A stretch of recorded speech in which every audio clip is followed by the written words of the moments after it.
Guten Abend, ihr Lieben, willkommen im Stream bei Miriam Kreativ zu unserem Basteltermin. Mit Herzblut, Freude und Kreativität zeigt Miriam uns live, wie das Plotten geht. Hier gibt's Inspiration, schau hin und hör gut zu, dann klappt dein nächstes Werk, Erfolg und zwar im Nu. Mit Liebe zum Detail, durchdacht und fein, lädt Miriam uns heute zum Basteln ein. Gemeinsam basteln und lachen, Freude teilen und Neues schaffen. Ob Neuling, ob Profi, ganz egal. Es klappt bei jedem, das ist genial. Zusammen kreativ, wir basteln mit Papier.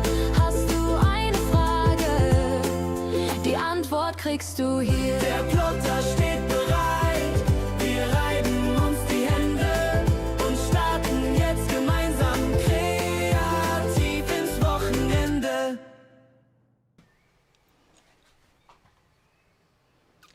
Wuhu, ihr Lieben, ich hoffe, ihr hört mich und Achtung, ich guck mal, ob auch das funktioniert und seht mich, hallo. Wie immer, wenn so lange kein Stream war, kurzer Kampf mit der Technik, um das hier irgendwie so hinzubekommen, dass es überhaupt funktioniert. Ich habe auch wieder lange mit mir gerungen, ob das irgendwie Sinn macht, den Stream abzusagen. Ich bin wieder froh, dass ich ihn nicht abgesagt habe. Es ist noch ganz schön warm hier drin. Ich weiß nicht genau, wie es bei euch so ist. Man sieht es mir auch an. Ich komme eigentlich frisch aus der Dusche und bin schon wieder komplett, ja, mir ist zu warm, Leute. Das heißt, ihr könnt schon mal notieren, dass wir in Zukunft wahrscheinlich noch eine halbe Stunde später sind. Ich bin halt hier mit meinem Bastelzimmer unterm Dach. Und entsprechend hat es mich die letzten Tage auch nicht so hier hochgezogen, weil bei uns dankenswerterweise so richtiges Sommerwetter inzwischen ist und ich das total genieße und einfach auch draußen im Garten bin und dann abends immer die Ausrede habe, dass es einfach zu warm ist, um sich nochmal hier so richtig in der Hitze brutzeln zu lassen. Ja, ich war nicht ganz untätig, das eine oder andere habe ich gemacht. Ich war relativ wenig am Plotter, ich war dafür einigermaßen viel an der 3D-Modellierung. Der 3D-Drucker durfte auch laufen, der 3D-Drucker läuft auch gerade wieder. Ich habe es aber geschafft, ich habe mich dahinter geklemmt, heute endlich für euch die hier die XL-Fächerblume Maren in den Shop zu schaffen. Die haben wir uns ja eigentlich im letzten Stream schon angeguckt, beziehungsweise haben die irgendwie unverhofft gemeinsam repariert. Und ich habe das jetzt endlich alles sauber zusammengesetzt und für euch in den Shop gepackt. Nochmal als Erinnerung, ich habe nicht nochmal ein ganzes Anleitungsvideo aufgenommen, denn ihr erinnert euch, wir haben die kleinere Fächerblumenversion, die da oben steht, die weiße, die kann ich gerade nochmal ranholen, damals im Stream zusammengebastelt und das System ist hier eigentlich identisch. Abgesehen davon, dass die Größen sehr unterschiedlich sind, das sieht man, glaube ich, wenn ich die hier nochmal nebendran halte, das ist die Originalgröße von der Akkulampenvariante. Das ist die Originalgröße von der XL-Variante. Ich wollte hier trotzdem noch mal sagen, dass die auf dem Lampenhalter E14 sitzt, der nicht in dieser Blume mit drin ist, den viele von euch aber wahrscheinlich eh schon gekauft haben, bei den anderen XL-Fächerblumen. Ich habe die jetzt ja extra so noch mal umgebaut, dass sie kompatibel ist mit der anderen Erweiterung für die anderen XL-Fächerblumen. Was siehst du nicht? Die Fächerblume, sie ist nicht im Shop.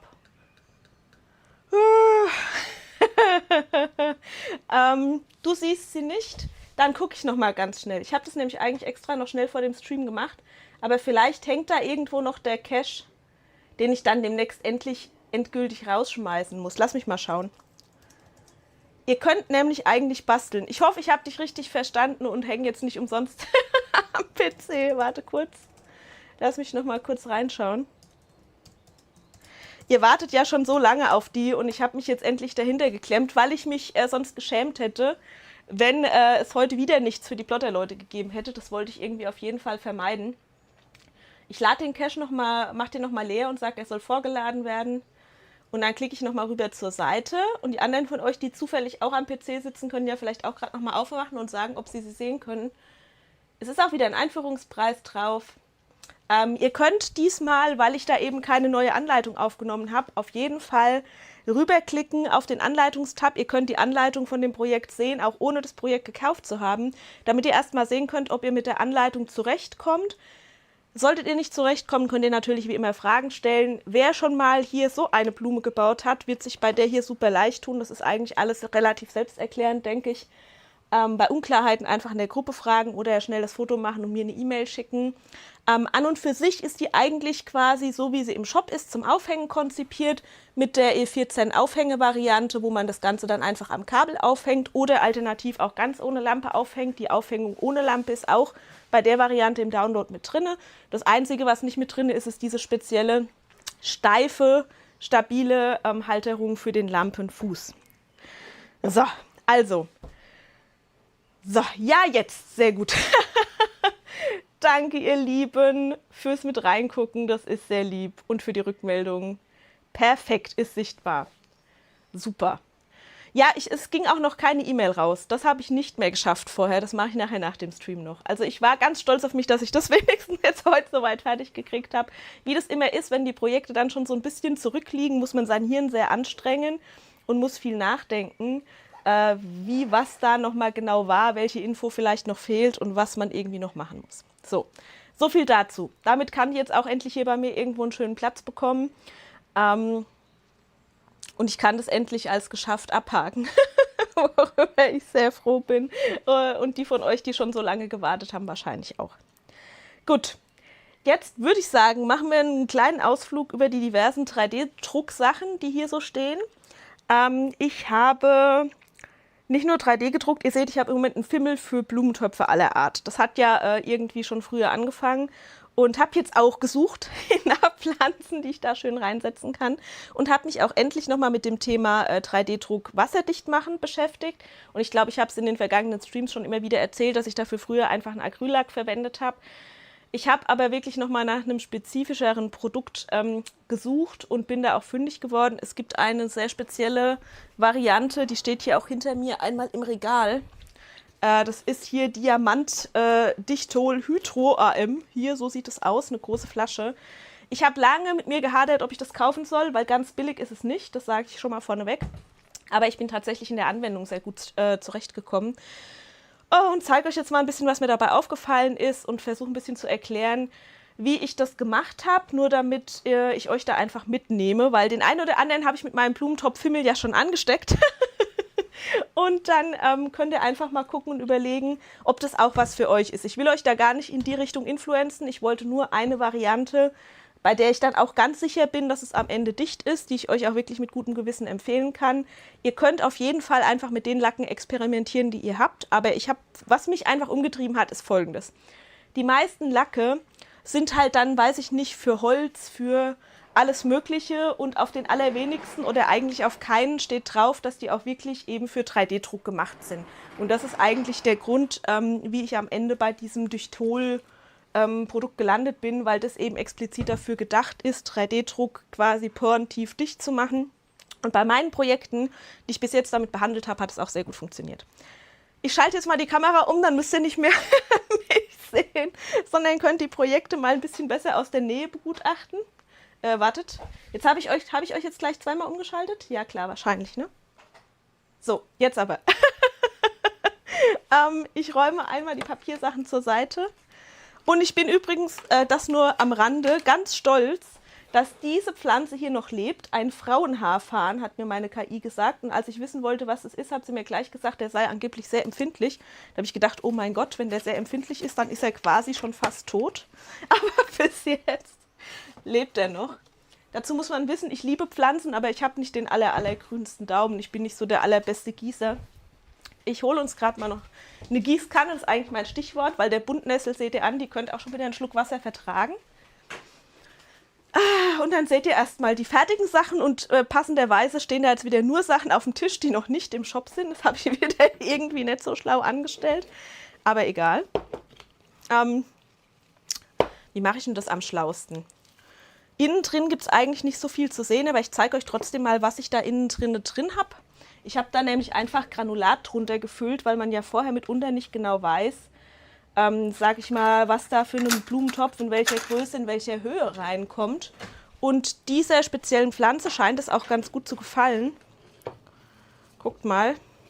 Das heißt, das Dekogranulat, das ich eben sonst benutze, um meine Papierprojekte zu beschweren, habe ich hier unten einfach reingemacht, um die Pflanze ein kleines bisschen höher zu stellen und um eben auch so ein bisschen für eine Drainage zu sorgen. Das heißt, damit das Wasser, was ich zu viel gieße, ein bisschen abtropfen kann, weil Staunässe mag das Ding wohl nicht, aber Trockenheit mag es auch gar nicht. Angeblich. Bis jetzt hat es sich gut geschlagen. Und damit kann ich die Höhe ein bisschen ausgleichen und den Plastiktopf zusätzlich so ein bisschen beschweren. Das Frauenhaarfahren hat tatsächlich seinen Platz bei uns im Bad, weil das angeblich der Platz ist, wo es am besten zurechtkommt, wegen der hohen Luftfeuchtigkeit. Tatsächlich scheint die KI damit recht zu haben, weil ihr seht, ich bin ganz stolz. Es gibt neue Wedel. Also er ist nicht am Eingehen, sondern er treibt hier tatsächlich neue Blätter und das hat mich ganz glücklich gemacht. Ich nehme ihn jetzt trotzdem einmal zur Seite, damit ich euch auch den neuen Topf zeigen kann. Das ist nämlich ein Perlentopf. Ein weiterer Perlentopf, der bis jetzt ganz mathematisch einfach nur Perlentopf Trapez als Arbeitstitel heißt. Ihr wisst, ich habe so ein bisschen einen Spleen für Geometrie und Mathematik und habe mich hier nochmal der Herausforderung gestellt.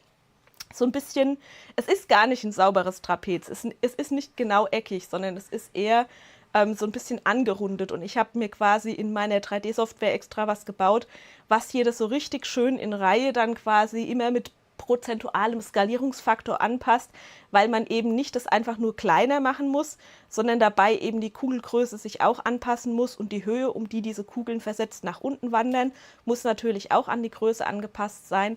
Ich habe im Moment einen Spleen für diese Kugelprojekte, für diese Perlenprojekte besser gesagt, und habe hier einfach noch einen weiteren Topf in dieser Machart produziert, einfach weil ich genau das hier für mich sehr gern ausprobieren wollte, und es ist, sage ich mal, eine ganz praktische Form, weil halt viele Blumentöpfe da einfach genauso gut reinpassen. So, ja. Ich hoffe, ihr seid noch nicht der Perlenprojekte überdrüssig oder der Blumentöpfe. Vielleicht müsst ihr auch mal zum Gärtner fahren und noch ein paar Pflanzen kaufen, damit ihr was habt, was ihr in die ganzen Blumentöpfe reinsetzen könnt. Ich habe auch schon angefangen, meine Pflanzen jetzt über Stecklinge zu vermehren, weil kein Mensch will ja ständig Pflanzen kaufen. Ich bin gespannt, wie gut mir das gelingt. Ich bin ja, wie gesagt, nicht der allerbeste Gießer. Aber so sieht das Teil aus. Im Druck habe ich hier auch was Besonderes ausprobiert. Dieses Teil ist minimal dünnwandiger als die anderen Perlenprojekte.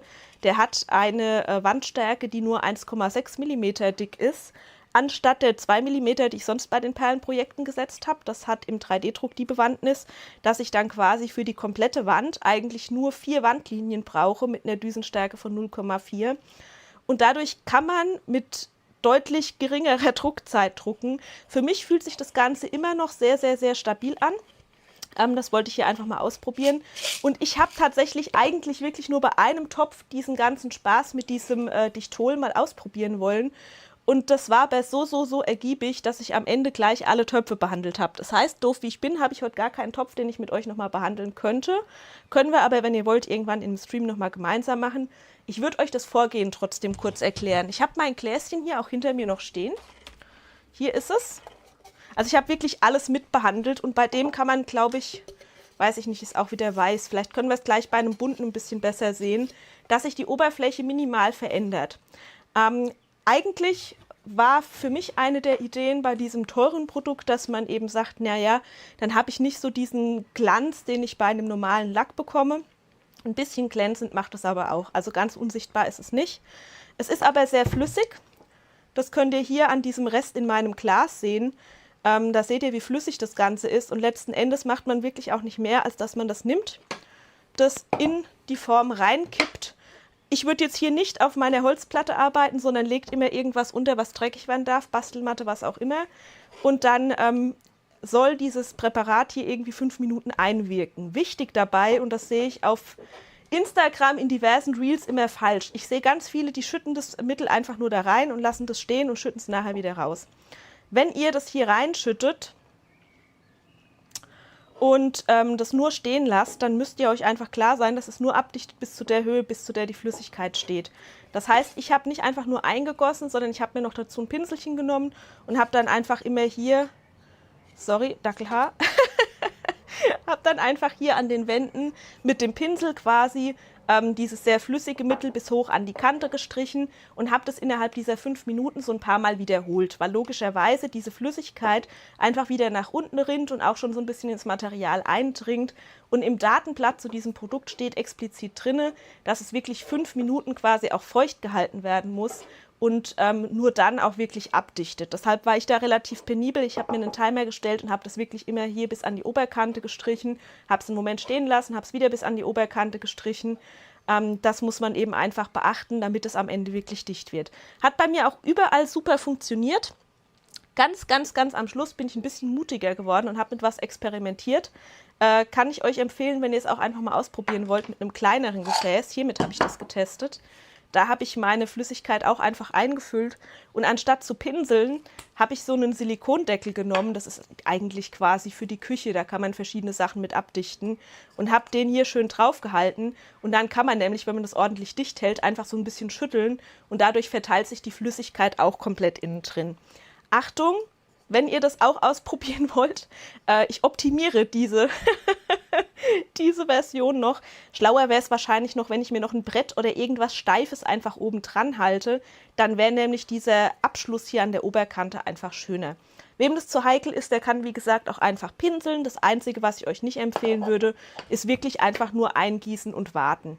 Also, ne, dass es dann nur am Boden steht, dann wird halt eben auch nur der Boden dicht. Es wird immer nur das dicht, was auch wirklich mit dem Mittel benetzt ist. Das muss einem einfach klar sein. So. Ich denke, das leuchtet auch ein. Da, wo kein Lack ist, da wird nichts dicht. So. Und entsprechend muss man sich da einfach 5 Minuten dazustellen. Aber es war so super ergiebig. Ich habe quasi einfach in den ersten Topf so einen Schluck reingegossen.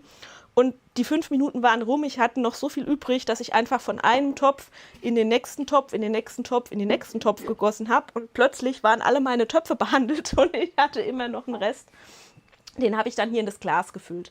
Es soll wohl angeblich auch okay sein, das schon benutzte Mittel wieder zurück in die Flasche zu füllen. Hat mir persönlich aber irgendwie widerstrebt. Also das war mir irgendwie nix. Ja, ich lese gerade Heike, Frischhaltefolie drüber. Heike könnte wahrscheinlich auch funktionieren. Man muss halt nur aufpassen, weil es ist wirklich sehr, sehr nass. Ne? Und ihr könnt auch schwenken. Also ich habe es auch eingefüllt und habe den Topf quasi geschwenkt. Damit kommt man ja auch bis zu einer gewissen Höhe. Man kann auch langsam drehen. Damit kommt man auch bis zu einer gewissen Höhe. Aber man läuft halt auch Gefahr, dass man entweder eben einen Teil rausgießt. Das ist mir mehrfach passiert. Und weil mir das mehrfach passiert ist, habe ich dann nach einer Optimierung meiner Methode gesucht und habe mir eben diese Silikondeckel dafür geschnappt. Vielleicht machen wir das wirklich im nächsten Stream mal. Ich habe noch genug Blumentopf-Ideen. Den nächsten Blumentopf, den ich drucke, den behandeln wir dann einfach mal gemeinsam, damit ihr einfach seht, dass es wirklich schnell geht. Das ist wirklich eine Sache von 5 Minuten. Und dabei kann man eigentlich noch 2-mal zum Drucker laufen und 3 Sachen gleichzeitig machen. Also es geht super gut. Es ist sehr flüssig, das muss man wissen, aber durch diese sehr flüssige Textur kann man alles, was man irgendwo an Nasen hat, einfach auch gleich wegwischen. Ne, das heißt, man kann einfach gleich einen Zewa oder irgendeinen Lappen dazulegen und Überschüsse wegwischen. Außerdem habe ich den Tipp, den Hinweis von den Herstellern selbst bekommen, dass man doch bitte Gummihandschuhe tragen soll. Also wer sich auch mit dem Dichtol versucht, tragt Gummihandschuhe. Ich habe beim ersten Versuch keine getragen und habe mir jetzt nichts getan, aber wenn die es offiziell empfehlen, gebe ich euch das einfach so weiter. So, gut. Ich lese gerade, der Kontrollrahmen zeigt 95 x 50, oben steht 950 x 55. Sorry Nadine, dann habe ich vielleicht in meiner Euphorie, dass ich das schnell fertig mache, geschludert oder besser gesagt, meine Software, auf die ich es jetzt einfach ganz frech schiebe, hat das nicht richtig übernommen. Die sollte es nämlich eigentlich automatisch machen. Ich sage dir nochmal das richtige Maß. Ich mache mir die Datei gerade dabei auf. Glas mit dem Rest beschriften, das ist eigentlich ziemlich schlau, Heike. Man weiß sonst schnell nicht mehr, was es ist, ne? Das ist eigentlich ziemlich clever. Das machen wir vielleicht eigentlich gleich. Das wäre nämlich auch ziemlich typisch für mich, dass ich das in Kürze dann nicht mehr weiß. Dann schreiben wir doch hier einfach mal Dichtol drauf. So. Zack. Hinweis direkt umgesetzt. Während hinter mir gerade hoffentlich sich Illustrator geöffnet hat und ich der Nadine noch kurz antworten kann. Nadine, sorry für das Durcheinander. Ich dachte eigentlich, ich hätte alles nochmal durchgeguckt. Ich mache es gerade nochmal auf. Das war irgendwie nochmal dann so ein Schnellschuss, weil ich die anderen Aufhängeformen noch mit aufgenommen habe. Vielleicht habe ich da dann irgendwie was übersehen. 550 x 950, der Rahmen hat aber 500 x 950. Sorry Nadine, du hast recht. 500 x 950, so wie der Rahmen auch drinne liegt. Und die Zahl korrigiere ich nachher gleich nach dem Stream. So.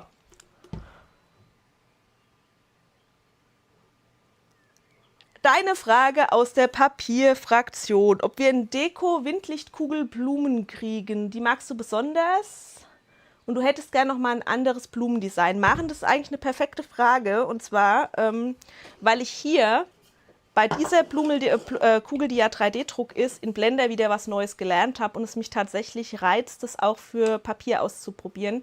Die würde aber eher so den Low-Poly-Look bekommen, wie den die anderen Blumen und Kugeln auch, die anderen Kugeln auch haben. Warte mal, ich hole mal hier meine Kiste. Also quasi ein Windlicht, nur um die Machart zu illustrieren. Die sind leider alle noch mit dem alten Kleber geklebt. Nur damit wir über die gleiche Machart sprechen. So eins machen, richtig? So war es nur mit Blumen, wie die große Blumenvariante. Das würde ich tatsächlich nochmal angehen. Das wird nur nicht sehr schnell gehen, weil ich da meine neu erlernten Skills gleich testen will. Da wird es vielleicht erstmal nochmal eine einfachere Variante wie diese hier geben und erst danach was Komplizierteres. Ich habe auch früher schon für diese Designs quasi die Grundstruktur in der gleichen 3D-Software modelliert, in der ich jetzt meine 3D-Modelle für den 3D-Drucker erstelle.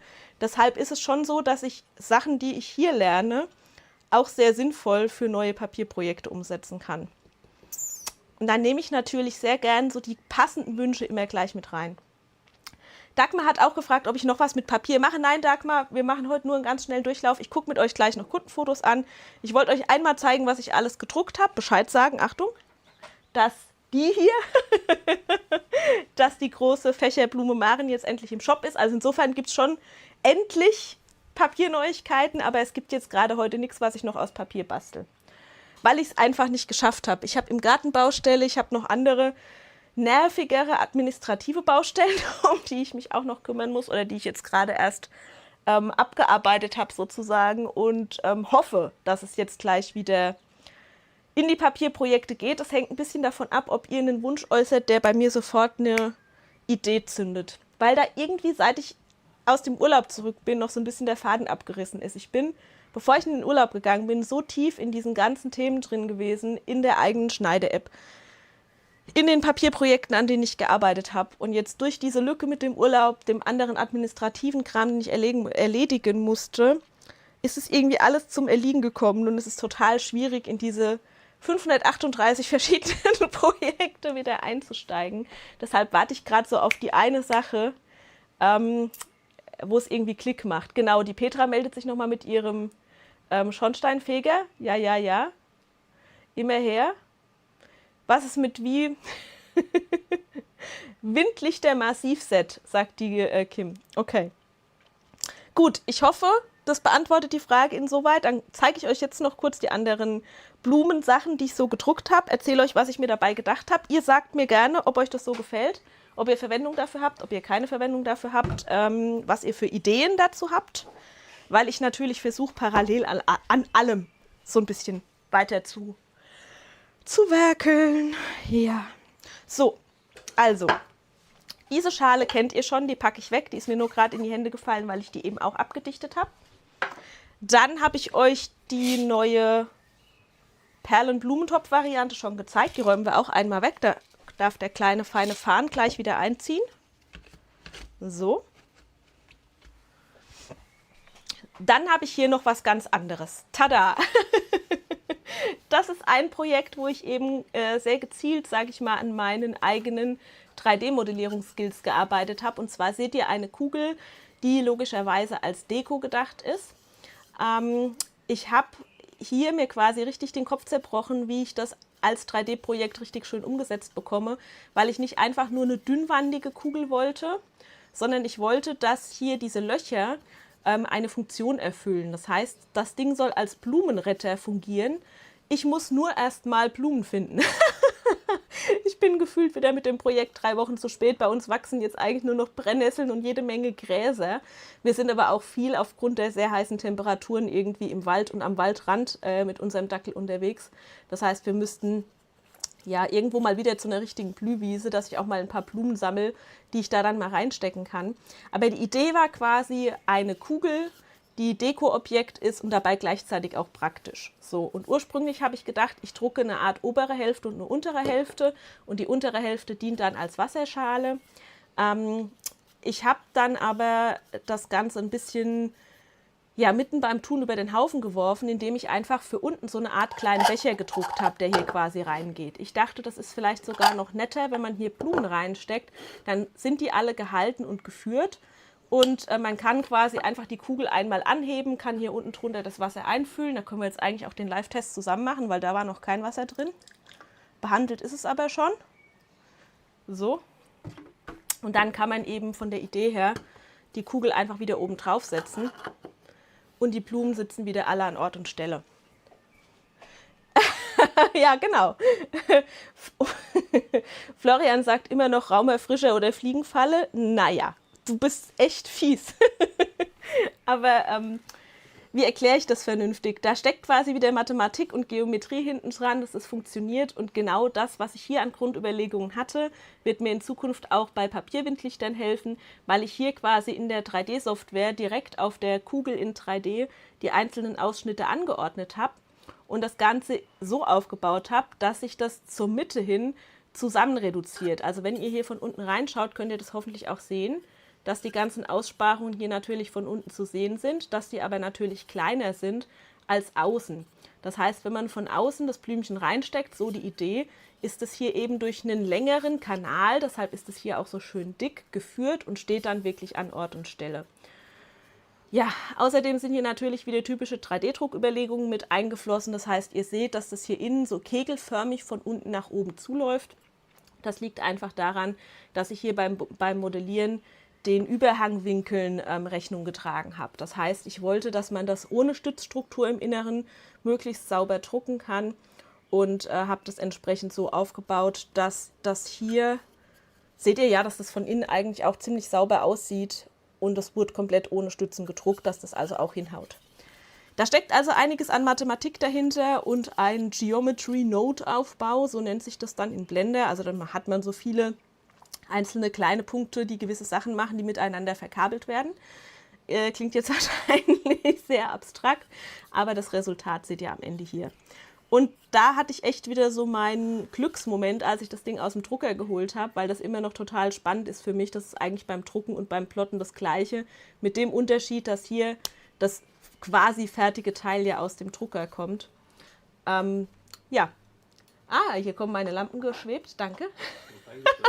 So, die Lampe soll ich da reinmachen. Ich bin nicht sicher, ob das so gut hinhaut, aber das können wir einfach mal ausprobieren. Testen wir live. Ist gar nicht so schlecht wie gedacht. Wartet mal. Dann machen wir hier außenrum mal weniger Licht. Ja. Also geht besser, als ich gedacht hätte. Bei einer Lampe hätte ich jetzt klassischerweise eher dünnere Wände gedruckt und ich zeige euch mal was. Wenn ihr es wirklich beleuchten wollt, zeige ich euch direkt mal hier von der Seite, dann seht ihr hier noch so ein bisschen ungleichmäßige Strukturen. Das liegt aber daran, dass ich hier mit einem Standard Grid Infill gedruckt habe. Also wenn ihr wirklich eine Lampe reinmachen wollt, müsstet ihr vielleicht mit einem konzentrischen Infill drucken, damit es ein bisschen hübscher innen drin ausschaut. Aber von der Sache her, ne, gar nicht so verkehrt. Passt da die andere Lampe auch? Die ältere müsste auch reingehen. Wartet. Wir tauschen. Oh, sorry. Das ist jetzt nur Disco. Ich will mein gelbes Licht zurück. Zack. Also die passt genauso.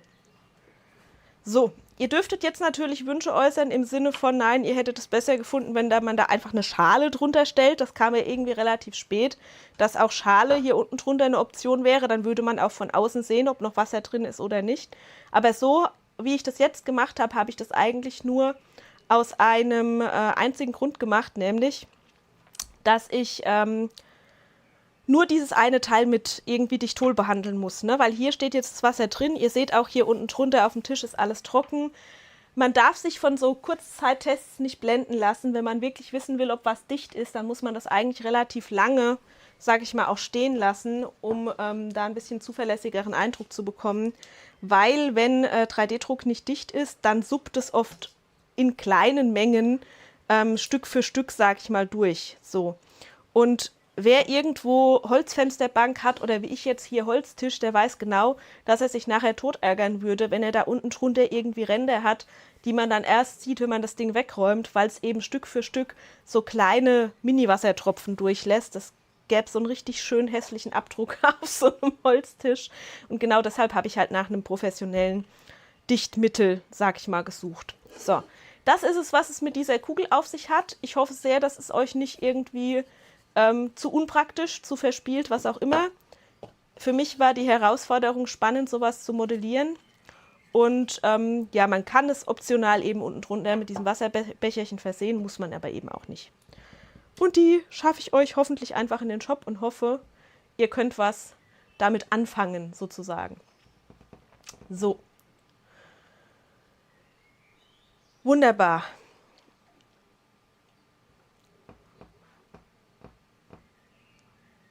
Kimi schreibt, super ökologisch als dieser hässliche Steckschwamm.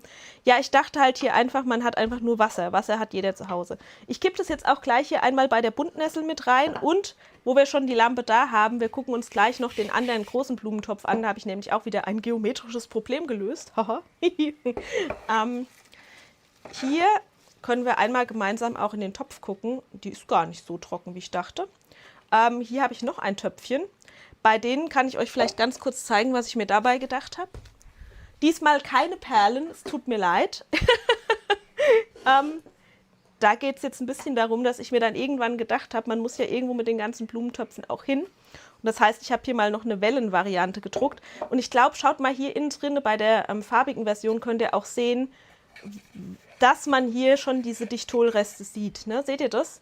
Dass da so ein bisschen so ein speckiger Glanz drauf ist, das kommt von dem Dichtmittel. Erst war ich davon nicht so begeistert, das wäre wahrscheinlich auch weniger gewesen, wenn ich den Topf nicht so rum hätte trocknen lassen, sondern den zum Beispiel auf ein Zewa umgestürzt hätte, damit die Dichtolreste komplett rausfließen können. Ich habe aber gedacht, der kleine Rest, der da unten drin steht, der darf da ruhig stehen und darf das abdichten. Es stört jetzt bei dem Blumentopf auch nicht wirklich, weil es ist innen drin. Und ich sehe vor allem, dass ich ihn schon behandelt habe. Aber man sieht eben, ne, seht ihr das? Man sieht eben schon so einen Glanz auch auf der Oberfläche, weshalb ich wirklich, wenn ich dann irgendwo was habe, was da runterläuft, das auch immer gleich wegwische, damit man nicht später irgendwo von außen eine Nase sieht. Aber damit habt ihr das auch mal gesehen. So, und jetzt könnt ihr es euch vorstellen, ist hier relativ simpel und einfach. Die stapeln sich halt toll. Fand ich quasi für die Aufbewahrung über den Winter gar nicht so verkehrt, weil ich weiß nicht, wie das bei euch ist, aber bei mir ist so im Frühling, Sommer, Pflanzensaison bis noch in den Herbst. Irgendwann im Herbst habe ich keinen Bock mehr.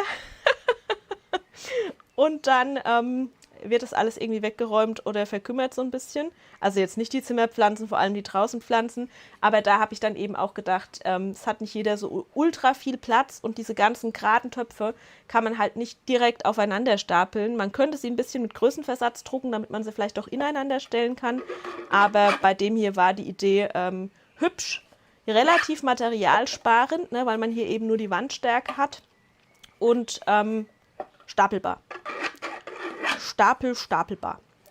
Gut, also das ist die einfache Version und dann zeige ich euch noch was mir gut Kopfzerbrechen bereitet hat, bis ich endlich so weit war, dass es funktioniert hat. Hier gieße ich jetzt einmal um.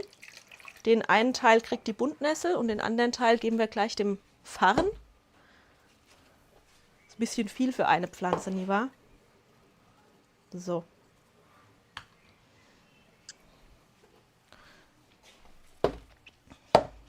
Und da habe ich auch noch meinen kugeligen Topf, habe ich auch noch hinter mir stehen und habe den bepflanzt. Den muss ich euch mit Pflanze eigentlich auch noch mal kurz zeigen. Ha, bevor ich den anderen herhole. Guckt mal, ist das nicht die perfekte Pflanze für diesen kugeligen Topf? Ich bin gespannt, wie lange es der hier im Zimmer gefällt. Dieses gelbe Blatt hatte sie übrigens von Anfang an. Das verbuchen wir mal noch nicht unter Mangelerscheinung.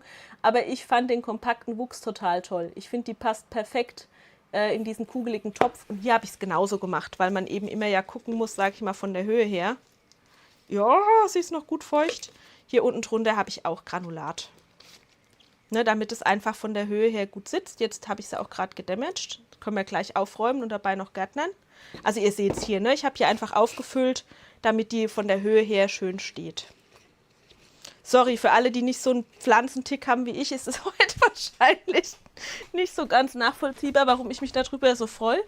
Aber ich bin durch den Gärtner geschlichen und habe genau die passende Pflanze dafür gesucht und war am Ende mit meiner Wahl ganz glücklich. Ist ein Zeichen für zu viel Wasser, Alicia, ich will es nicht hoffen.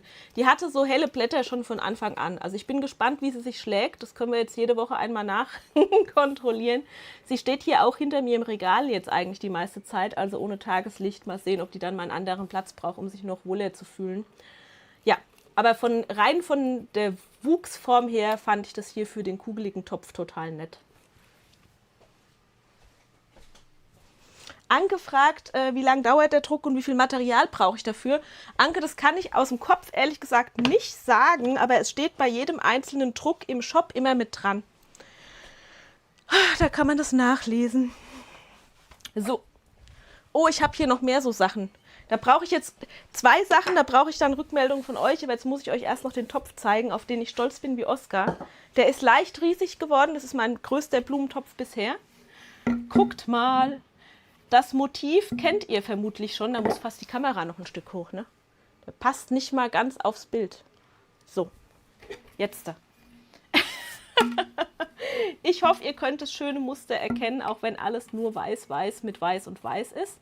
Das ist das Muster von der Windlichtbanderole, die es schon als Plotterdatei im Shop gibt. Nur, dass ich das quasi zweimal aneinander gehängt habe. Das heißt, diejenigen von euch, die sagen, sie sind ausschließlich mit dem Plotter unterwegs und haben keine Lust auf 3D-Druck, haben vielleicht trotzdem eine kleine Inspiration. Ihr könnt nämlich diese Banderole, die hier die Grundlage für diesen Blumentopf war, auch als Rapportplot quasi verwenden. Das heißt, ihr könnt einfach 2 davon schneiden und könnt die aneinander kleben. So.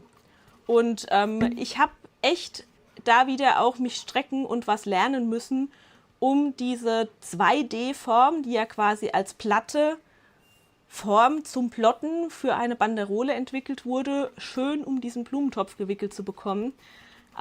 Ich bin mega stolz, dass das am Ende so geklappt hat. Ich musste da echt wieder selbst lernen, grübeln, ausprobieren und ich fand es auch ganz spannend, ob das mit diesem Reliefdruck quasi so gut funktioniert, weil diese Formen stehen 1 mm über die eigentliche Grundform von dem Blumentopf über und das quasi ja frei nach vorne. Und ich war sehr gespannt, wie das von der Druckqualität herauskommt, aber ich finde, das hat wirklich ziemlich gut funktioniert. Und jetzt kommt das Erstaunliche, weil ich ja oft gefragt werde wegen der Druckergröße. Ich habe extra das kleine Druckbett vom A1 Mini hier nebendran liegen. Guckt mal. Der sieht riesengroß aus, der Topf, aber wie ihr seht, würde der tatsächlich noch auf die A1 Mini Platte passen. So von der Seite, ne, von der Höhe her passt es, vom Grundriss her passt es auch. Da war ich selbst, ja, ihr kennt mich, ich habe natürlich die Zahl schon grob im Kopf gehabt. Man könnte ihn natürlich auch eine Nummer kleiner drucken, aber ich habe das jetzt mal in dieser Größe probiert. Was ich eigentlich auch noch testen wollte, aber noch nicht gedruckt habe, ist noch mein 80%. In 80% hätte man nämlich hier außen bei dem Überstand, sage ich mal, nur genau 2 Düsenbreiten, 0,8 mm, 0,4 mal 2. Und ja, also ich war einfach happy, dass es so funktioniert hat. Und ich habe noch was Albernes gemacht, was ich aber bis jetzt selbst noch nicht ausprobiert habe. Das zeige ich euch auch gleich noch. Und das wäre für mich auch so ein Fall von, da hat mich eigentlich der Gerd drauf gebracht, sehen wir nachher auch bei den Kundenfotos, wo man doch auch einfach mal eine Leuchte drunter stellen könnte, oder? Auch das könnte man vermutlich beleuchten. Vielleicht einfach dann quasi auf den Kopf gestellt und die Lampe unten drunter gepackt. Der Gerd hat die Vase Barbara beleuchtet. Ha! Achtung. Ja, ihr seht jetzt von oben natürlich nicht viel. Ich weiß auch nicht, ob ihr von vorne viel sehen würdet. Wartet. Muss ich erst wieder hier mit meinem Licht experimentieren? Ich drehe es euch mal so um. Guckt mal. Das funktioniert auch ziemlich gut. Überraschend gut. Ihr seht hier ringsherum, eben dadurch, dass man da, wo die Motive sind, mehr Material hat, hebt sich das Material entsprechend dunkler, sage ich mal, von der Grundstruktur ab.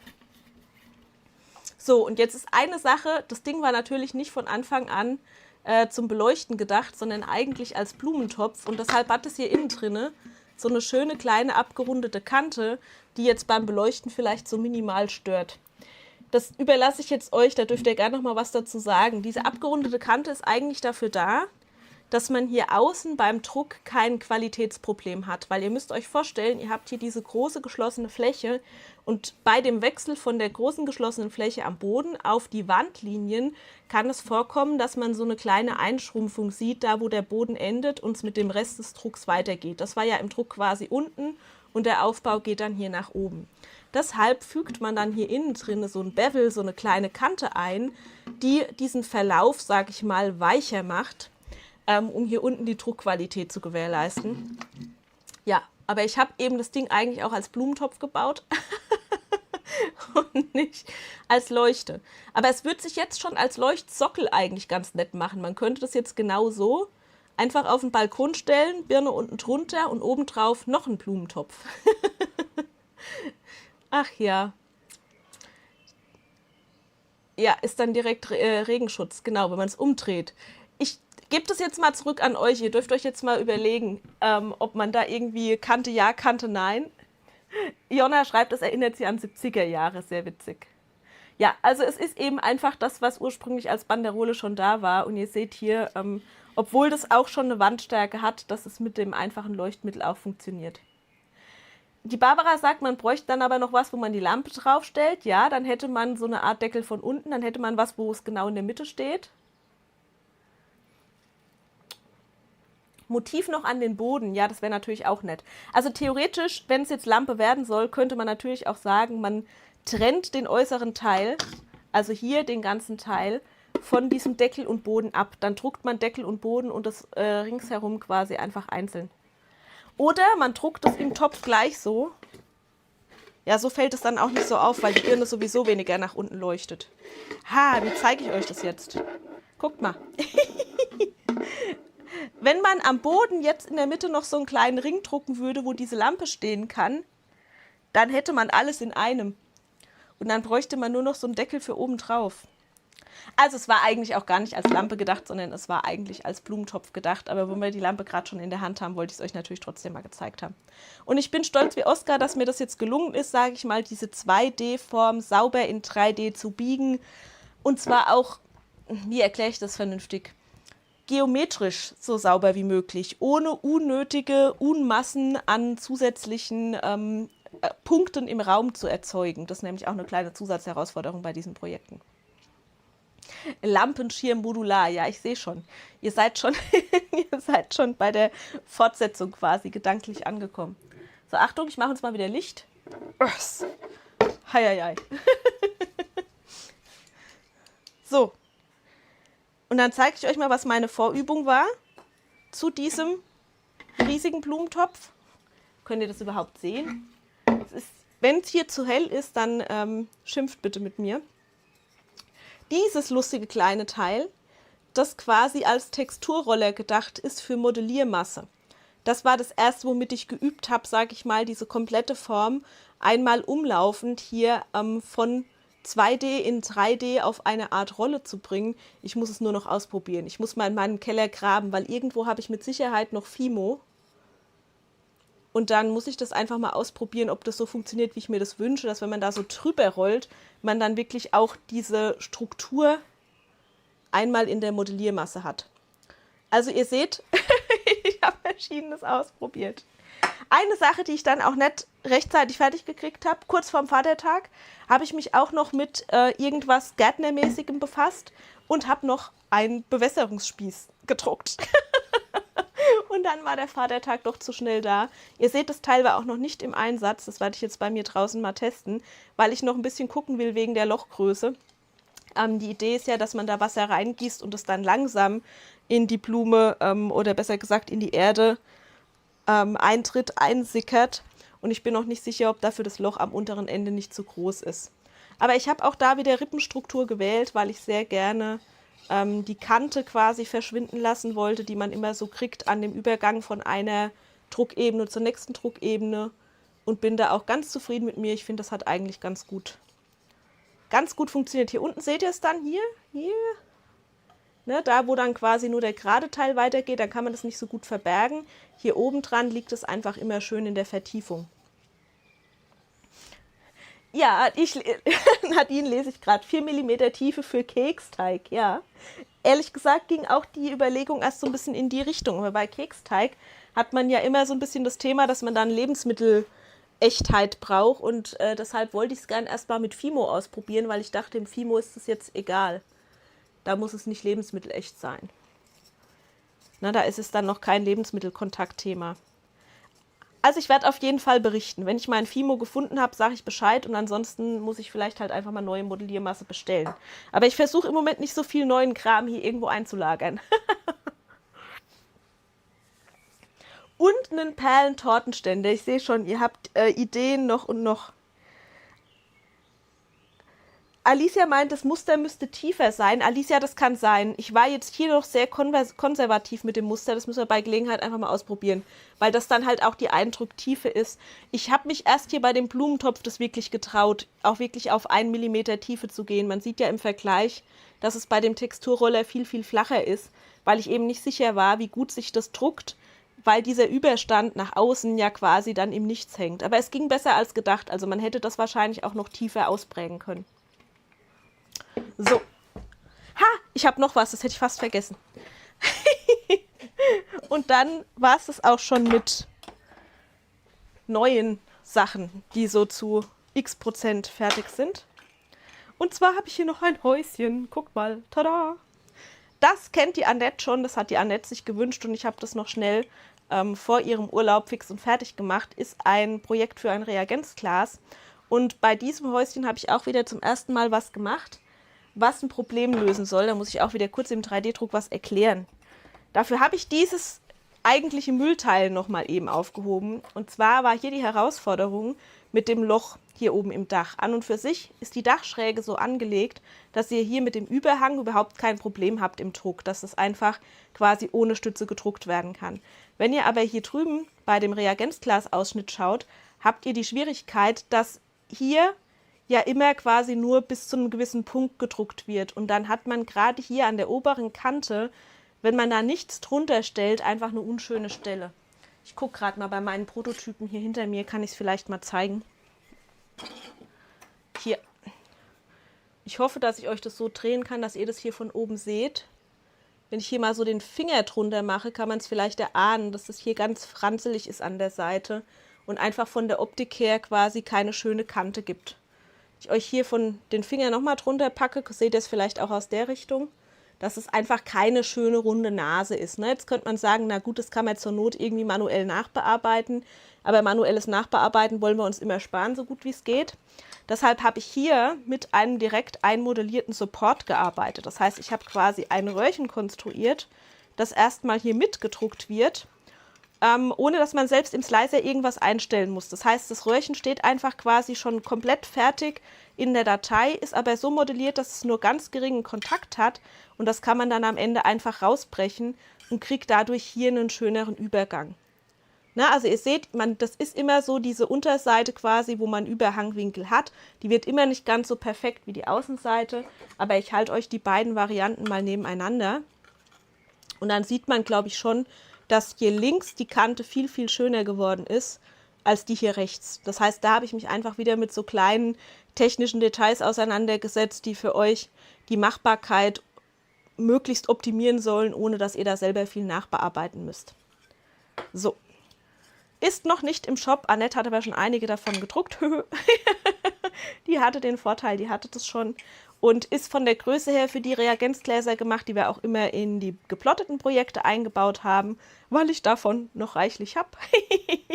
Und dachte, das passiert hier, passt hier genau von der Größe her.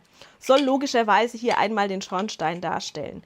Und hier unten, das mit dem Absatz ist auch ganz bewusst so gemacht, weil ich dachte, das ist ganz süß. Ihr könnt noch was dazu stellen. Manchmal verschenkt man ja zum Einzug zum Beispiel Salz. Man könnte also anstatt einer Blume hier in dieses Reagenzglas auch Salz reinmachen.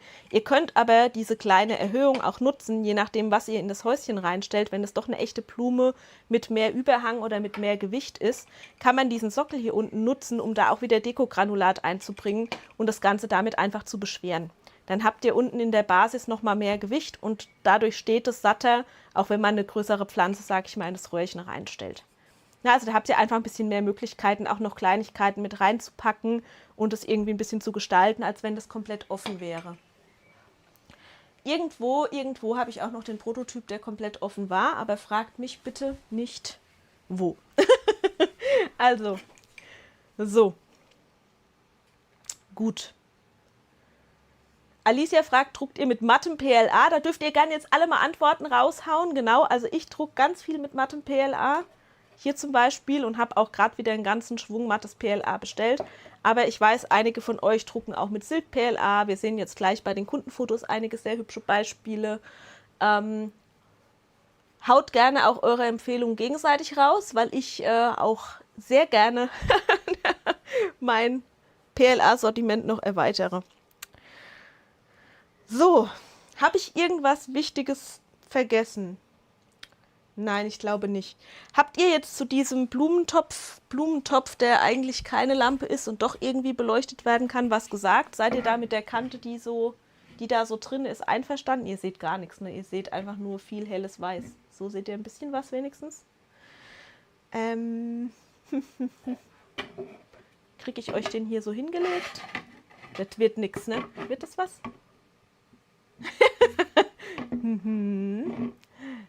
Ja doch, tada! Mal sehen, wie lange es hält. Sehr gut. Ich würde sagen, ich mache eine mini kleine Trinkpause, die ich mir vor allem auch nutze, um die Fotos für den Stream aufzumachen. Und dann gucken wir uns gleich noch zusammen Bilder an. Ihr nutzt die Zeit. Filament ist schlimmer als Papier, was die Kaufsucht angeht, nehme ich an. Alicia hat sich auch 1 Kilogramm, hat sich 1 Kilogramm oder 10 Kilogramm Alicia Mattes geholt von Anycubic. Ja. Nee, man muss nicht alle möglichen Filamente gleich bestellen. Ihr könnt es auch machen wie ich und erstmal ganz viel in Weiß drucken. Aber man findet trotzdem immer noch irgendwas, was einem gut gefällt. Verlasst euch drauf. Also ihr kriegt jetzt kurz den Trinkpausensong, ich trinke einen Schluck und dann gucken wir Fotos. Bleib einfach dran, ich bin gleich wieder da. Ein kleiner Moment, dann geht's weiter, na klar. Mach's dir bequem, ich trink schnell einen Schluck. Dann geht's gleich weiter, ganz ohne Druck. Der Stream geht gleich weiter, nur einmal kurz strecken. Dann geht's wieder leichter, neue Ideen aushacken. Ein Augenblick Zeit, die Gedanken sortiert, damit gleich alles wieder richtig gut funktioniert. Nur kurz gesammelt, gleich geht's wieder los. Die Ideen sind da, die Vorfreude groß. Einmal kurz durchatmen, alles ist gut. Bin gleich wieder da, mit frischem Mut. Bleib einfach dabei, ich bin nicht sehr weit. In einem Moment ist wieder Kreativzeit. Noch ein paar Sekunden, dann bin ich bereit. Schön, dass du da bist, gleich ist es soweit. Aber auch nur fast. Lieber Florian, ich brauche einen längeren Trinkpausensong. Ich weiß, jetzt wird es langsam anspruchsvoll, aber ja. Wenn man Kundenfotos freischalten will und genau dabei trinkt, dann, ne? Prost. Dann ist die Zeit schon fast zu knapp. Gut.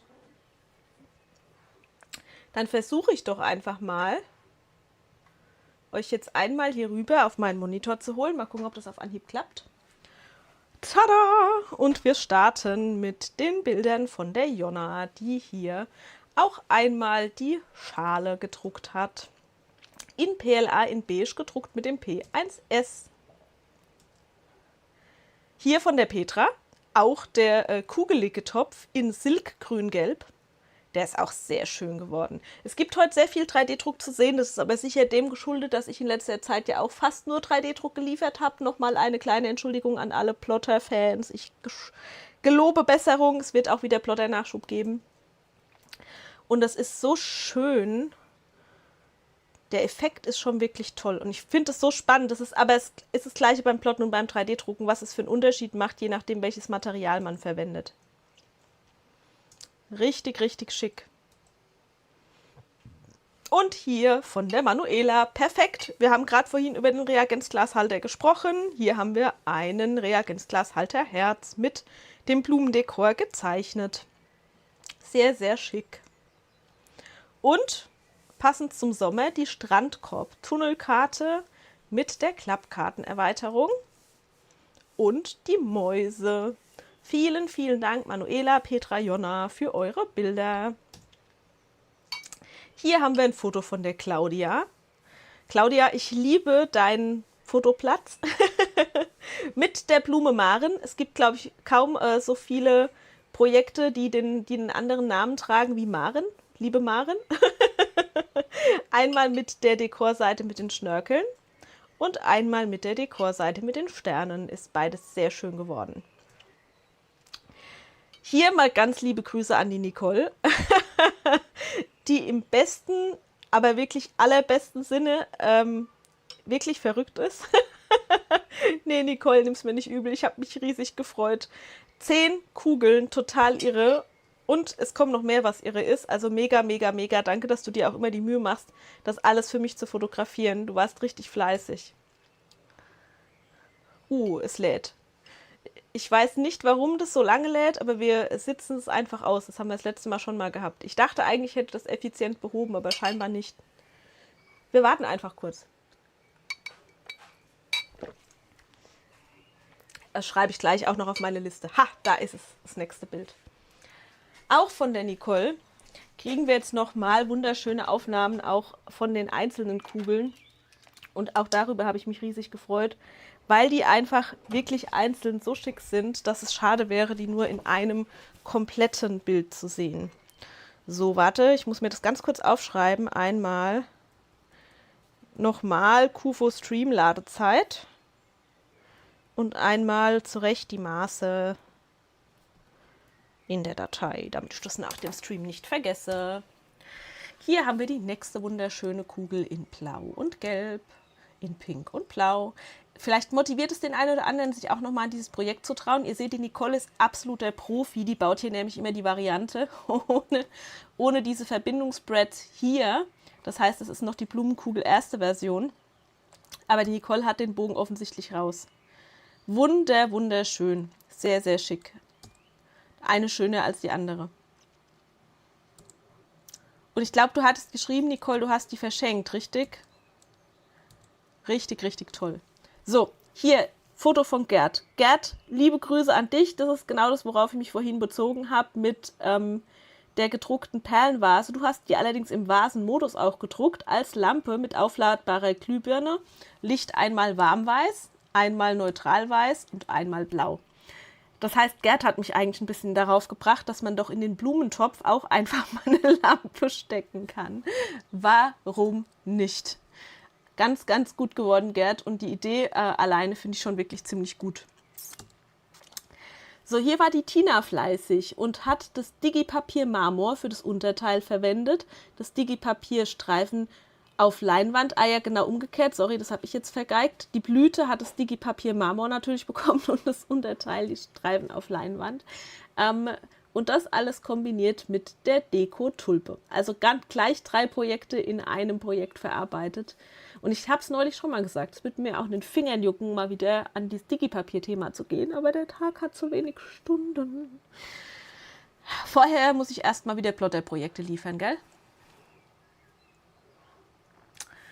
Alicia fragt, was wäre, wenn man es mit transparent druckt? Mehr Licht? Ja, Alicia, auf jeden Fall. Wenn du es mit einem transparenten Filament druckst, hättest du einfach noch mehr Licht.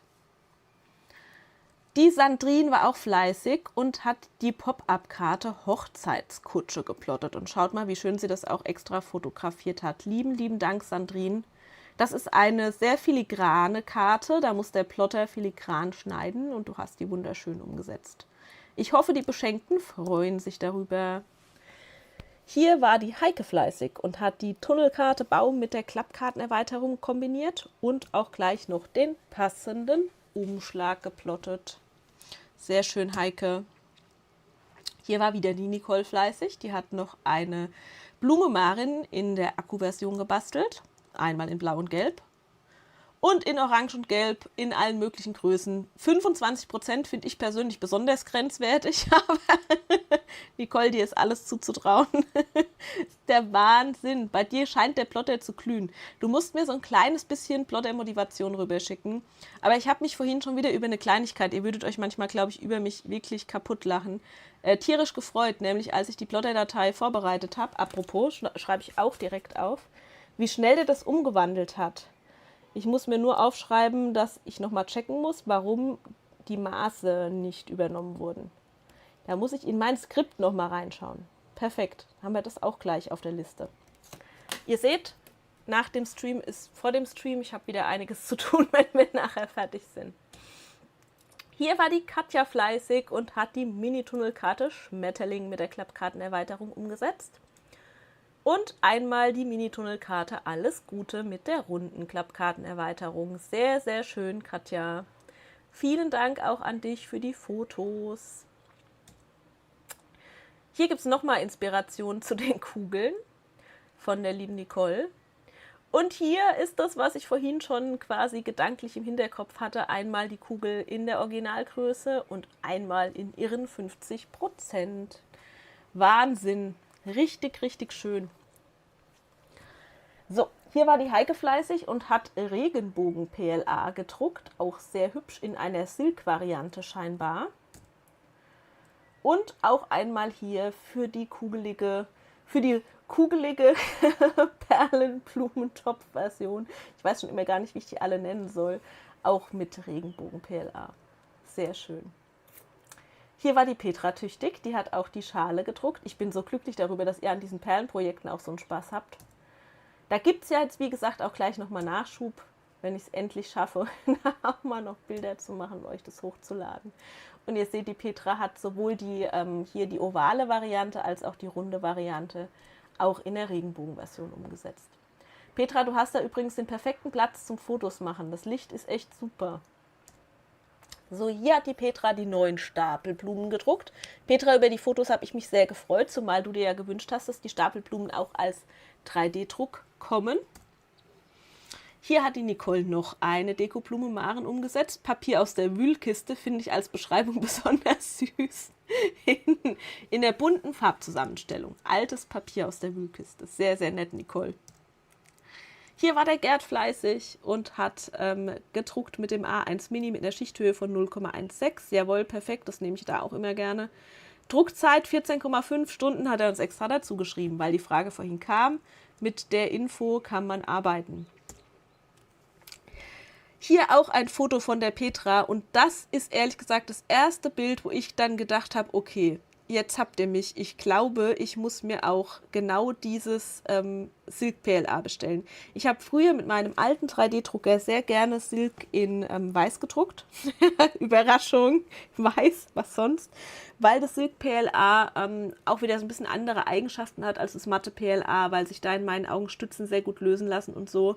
Und ich bin sonst nicht so der Regenbogentyp, aber hier passt es wirklich mit diesem Farbverlauf wie die Faust aufs Auge. Also Petra, ich liebe dieses Foto. Und das ist halt auch mit der Pflanze drin perfekt gewählt. Also der Kontrast von den grünen Blättern zu dem rosa-violetten Topf und der violetten Blüte mit genau diesem hellvioletten Rand hier unten. Ich bin komplett verliebt. Also das ist sehr, sehr schön geworden. Sehr, sehr schön. Hier nochmal quasi frisch aus dem Drucker.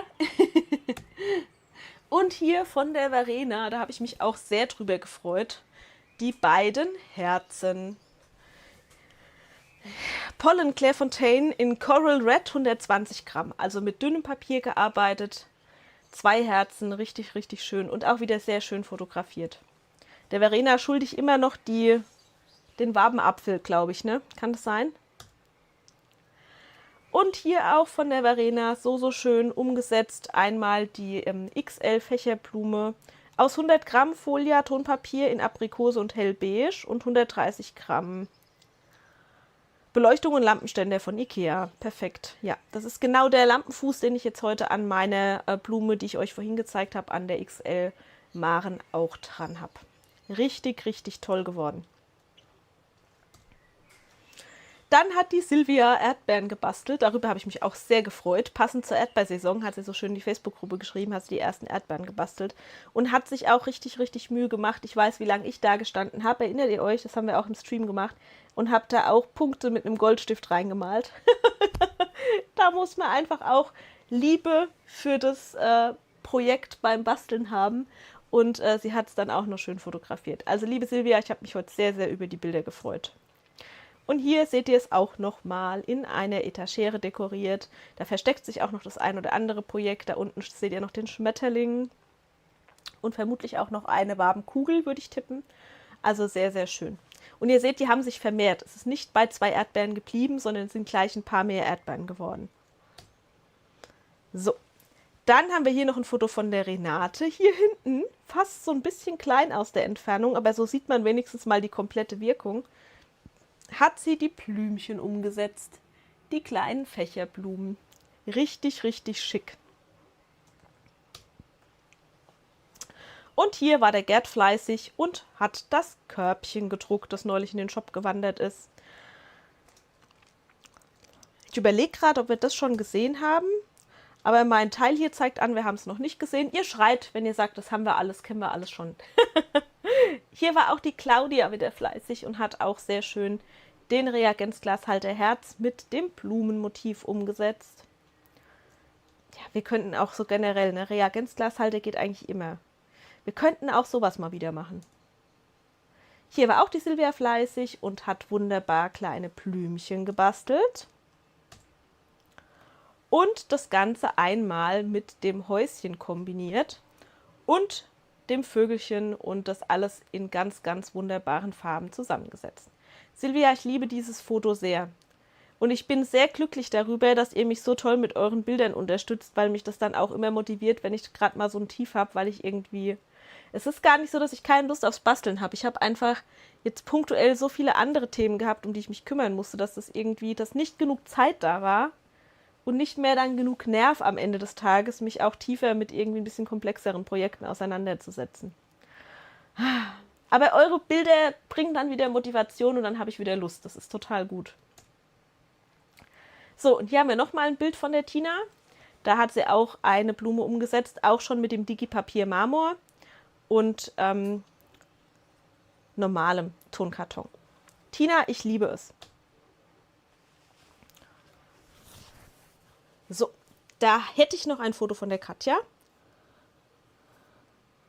Und ich achte drauf, ob ihr halt Stopp schreit. Ich überlege gerade echt, aber mir zeigt er immer noch an, wir haben das im Stream noch nicht gesehen. Die Katja hat auch den Blumentopf Perle umgesetzt und zwar hier kombiniert mit dem Stecker, mit dem Herz. Und hier nochmal ein Werk von der Claudia, die hat noch ein weiteres Reagenzglashalterprojekt umgesetzt, auch das Herz mit den Blümchen. Wie süß. Alicia schreibt, jeder braucht mal Pause, Miriam. Das ist sehr lieb. Ich fühle mich schon wieder so, als wäre ich total im Hintertreffen, aber wir haben hier auch die ein oder andere nicht so erfreuliche Nachricht gehabt und dann muss man mal so 2 Schritte langsamer machen. So, und jetzt sind wir wirklich da angekommen bei dem, was wir im letzten Stream gesehen haben, der am 1.5. war. Wahnsinn, ist das lange her. Wenn ein Stream zwischendurch ausfällt und man nur alle 2 Wochen streamt, dann ist der letzte Stream auf einmal doch tatsächlich 4 Wochen her. Das ist das Foto von der Henny, das haben wir im letzten Stream schon gesehen. So, ihr Lieben, ich habe meine Notizen gemacht. Ich hoffe, ihr habt jetzt gerade am Ende nochmal einen kompletten Schwung Inspiration mitgenommen. Ich proste euch jetzt hier mit meinem Glas noch einmal zu. Ihr gebt mir jetzt nochmal Arbeitsauftrag, was als nächstes fertig werden soll. Das hilft mir immer. Ich verspreche nicht, dass ich mich dann daran halte. Ich tue mein Bestes, das alles, was ich euch gezeigt habe, möglichst zeitnah auch fertig zu bekommen. Aber ich tue mir ehrlich gesagt auch immer leichter, wenn ich euch die Sachen hier schon mal gezeigt habe. Weil wenn es Rückfragen gibt, ich schon so ein bisschen weiß, was ich vielleicht noch irgendwie erklären muss oder wo ich noch was dazu sagen muss. Und wenn es keine Rückfragen gibt, auch okay, dann weiß ich, dass alles einfach schon soweit einigermaßen erklärt und vorgestellt ist. So, also, ich sortiere die jetzt hier nochmal hin, der Reihe nach. Das Häuschen. den Wellenblumentopf. Ihr dürft auch noch Namen vergeben. Wie nennt man sowas? Ihr seht das hier. Ich muss anfangen, mal andere Farben zu benutzen, ne? Nicht nur weiß, damit ihr aus der Entfernung auch irgendwas erkennen könnt. Die Kugel, ich hätte die jetzt ja Blumenretter genannt, aber ich nenne sie sonst einfach Dekokugel. Der Blumentopf ist noch nicht im Shop, der ist auch nicht im Shop, das Häuschen auch nicht. Und der hier, ne? Der, wo ich meinen Fahren drin habe, wo ich so glücklich bin, dass ich es noch nicht getötet habe. Gucken wir mal, wie lange es dabei bleibt. So. Jetzt dürft ihr gerne noch sagen, für das eine Ding hätte ich Verwendung, dann fange ich genau damit an. Alicia fragt, ob wir mal einen 3D-Schnackstream machen können. Alicia, wegen mir sehr gerne. Solange ich solange ich da nicht die verbrelle, die sich sowieso schon ärgern, dass es zu wenig Plotter-Themen gibt. Was könnten wir in diesem Schnackstream denn besprechen? Beziehungsweise, wenn ihr euch untereinander austauschen wollt, müssen wir dafür vielleicht einfach irgendwann mal zoomen. Die Plotter-Software, ja, Nadine, auf jeden Fall. Wenn ich endlich so weit bin, dass ich wieder am Plotten bin, dann geht es auch mit der Plotter-Software weiter. Aber ich glaube, genau das hat mich auch so ein bisschen aufgehalten, weil ich tatsächlich, bevor ich jetzt quasi in den Urlaub gegangen bin, ganz viele Sachen auf einmal aufgemacht habe. Ich arbeite ja eigentlich immer noch an meiner eigenen Zeichen-App. Und wenn ich dann kurz denke, oh, ich könnte jetzt kurz was zeichnen, dann denke ich, oh, eigentlich müsste ich dabei an der App weitermachen. Und dann wartet das schon wieder kurz und mit der Schneide-App ist es so ähnlich. Aber ich muss da jetzt endlich mal wieder ran. Ich bin dummerweise vor dem Urlaub an einer ziemlich komplexen Stelle stehen geblieben, nämlich bei so einer Art Anordnungsalgorithmus. Aber eigentlich müsste der ja gar nicht von Anfang an in der App drin sein, weil die anderen Sachen, die ich euch schon gezeigt habe, ja eigentlich auch schon ganz coole Features sind. Das heißt, ich musste einfach noch mal ran und gucken, was da wirklich effektiv noch zu tun ist, bevor die ersten testen können. Die Jana sagt, der große Blumentopf in 2 Farben, da kommen die Muster vielleicht gut raus. Jana, wenn man den hier mehrfarbig drucken wollen würde, diesen großen, dann hätte man sehr viel Müll, wenn man quasi das Erhabene immer in einer anderen Farbe drucken will. Wenn man da eine zweite Farbe drauf haben möchte, würde ich es ehrlich gesagt eher fühlen, selbst nochmal mit Farbe zu arbeiten. Wie man eigene Dateien entwerfen kann für 3D, ja, das ist ein komplett eigenes Thema. Das ist vor allem ist ein bisschen die Frage, wie man das vielleicht in den Einstieg schnell und einfach finden kann, aber das ist eigentlich eher Potenzial für einen ganzen Kurs als nur mal für einen Abend. Hinter mir die ganzen kleinen Blumen im Regal. Fändest du auch noch schön, die kleinen Blumen im Regal. Welche, Nadine? Also, was für mich mal noch ansteht, ist, hier steht immer noch meine Vase, an der die Schneeflocken hängen. Die gehören mal ganz, ganz dringend ausgetauscht. Und weil ich ja faul bin, habe ich ganz kurz überlegt, ob ich nicht einfach die einzelnen Blumenmotive, die hier auf dem Topf schon drauf sind, nochmal als Einzelmotive mir irgendwie drucke oder mit dem Plotter einfach ausschneide und die da dran hängen, weil dann wären endlich die Schneeflocken mal weg. Das steht auch noch eine ganze Weile schon auf meiner To-Do-Liste. Genau, Christian hat schon mal allgemeine Antwort gegeben, zumindest was die Software angeht. Ach, die Maren in Mini. Die da, die Maren in Mini, die ist, glaube ich, einfach nur verkleinert, Nadine. Mit was willst du die beleuchten können, Nadine? Und wenn ja, mit was? Das wäre dann die Frage, wenn du sowas gut finden würdest. Damit ich da gleich so weit denke, dass das richtige Leuchtmittel reinpasst. Weil das Leuchtmittel die Vorgabe dafür macht, wie groß oder klein das Ganze sein darf. Gut. Ja, grundsätzlich ist das schon mal die richtige, das freut mich. Guck. Und jetzt zeige ich auch gleich, was ich gemeint habe mit, man kann das auch als Podest verwenden, so. Tada. Kannst ja nochmal schreiben, was da ob da Beleuchtung rein soll und wenn ja, welche. Dann weiß ich, wie klein oder groß diese Lichterkette. Okay. Ja, dann ging sie wirklich noch deutlich kleiner. Dann wäre die Größenfrage, die würdest du wahrscheinlich von der Größe her so haben wollen, dass sie zu den anderen kleinen Fächerblumen passt, richtig? Dann kann ich mir das nämlich nochmal angucken. In alle Richtungen habe ich immer zu tun. In XL, jetzt brauchen wir sie noch in Mini. Ich gucke mal, wie schnell und einfach ich das hinkriege. Gut, notiert ist es. Okay, ihr Lieben. Das eine, worüber wir uns noch nicht unterhalten haben, ist, wann wir uns wiedersehen. Bis jetzt ist geplant, dass wir uns für den nächsten Livestream erst wieder in 2 Wochen sehen. Und dann auch erst um 21 Uhr. Nee, wie die kleinen Klappsterne. Ah, ja, ich weiß, was du meinst. Wie die kleinen Klappsterne. Soll dann da aber auch die kleine Klappsternbeleuchtung reinpassen? Du bist ja eh fleißig an den Sternen noch am Basteln. Wie kleine Klappsterne. Kann ich gucken, ob das hinhaut. Ich will nichts versprechen, aber ich sag Bescheid. Ja, das könnte hinkommen, von der Größe her. Ja, genau. Christian sagt auch, weiß in weiß, vielleicht wirklich mal Zeit für andere Farben, auf jeden Fall. 21 Uhr ist gut, das freut mich. Ich habe das ehrlich gesagt ganz egoistisch entschieden. Ich habe ja heute schon auf 20:30 Uhr nach hinten geschoben, weil es hier jetzt gerade eigentlich gut auszuhalten ist. Also jetzt gerade wird es noch ganz gut gehen. Ich habe das einfach mal jetzt so angesetzt und hoffe, das ist für euch in Ordnung, dass wir uns dann erst um 21 Uhr sehen. Falls ich zwischendurch einen kleinen Produktivitätsschub haben sollte, sage ich euch einfach Bescheid. Wer das noch nicht gemacht hat und gerne bei den Streams dabei ist, kann einfach mal hier bei YouTube in der Beschreibung gucken. Ich habe euch nochmal die Stelle verlinkt, wo ihr die Stream-Info abonnieren könnt und dann bekommt ihr eine E-Mail, wenn es irgendwas Neues zu den Streams gibt.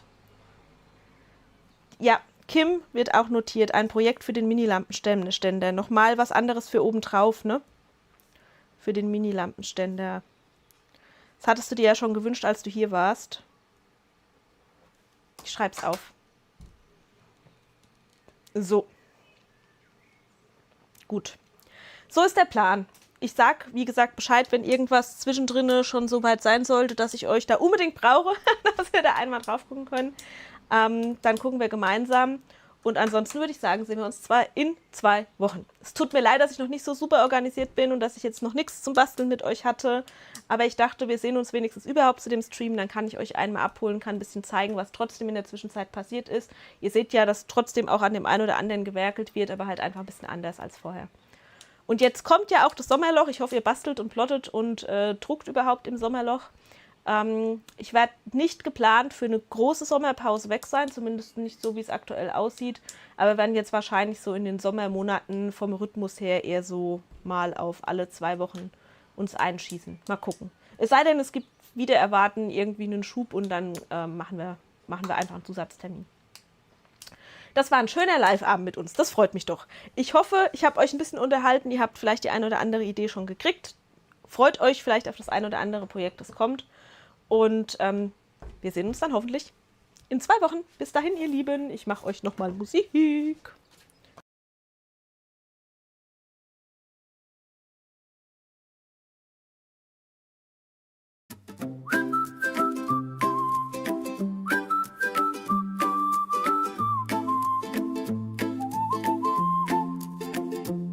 Vielen Dank, ihr Lieben, der Stream ist vorbei.